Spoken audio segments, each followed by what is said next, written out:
Ito yung kambing na mahina magdede pero ngayon magaling na siya. Ninakaw lang natin siya dun sa pastulan para padedehin. May mga kambing kasi talaga na mahina magdede sa kanilang nanay kaya kailangan ng atensyon.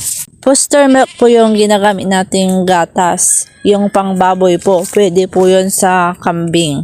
Mas kailangan talaga nito ng gatas. Pero ang problema kapag nasobrahan, magtatai po. Katulad nitong brown na ito na kambing na kapatid niyan. Dahil matakaw po siya sa gatas, ang nangyari po, nasobrahan talaga, nagtae. Kaya dapat nating gamutin kaagad. Hindi pwedeng hindi magamot kaagad. May binili kami dati na gamot bilang paghahanda kung sakaling magkasakit ang ating alaga, dapat meron na talagang nakaredy dyan na gamot tulad nitong Cotrimazine. Pwede ito sa kambing kahit na nakalagay ay pang baboy. Basahin na lang po natin yung direksyon. Nagtataka po kayo siguro kung bakit may kiluhan dyan. Ikikilo po namin ang maliit na kambing kasi sabi doon sa direksyon, isang patak kada 2 kilo ng alaga na papainumin natin. Mapababoy man yan o kambing.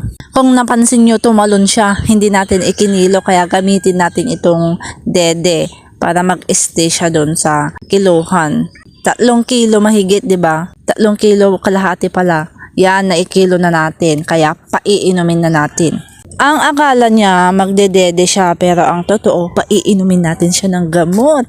Tara! Exciting to. Ipapaikot mo pa pala para mabuksan. Ang bilis, no? Ganyan lang kadali.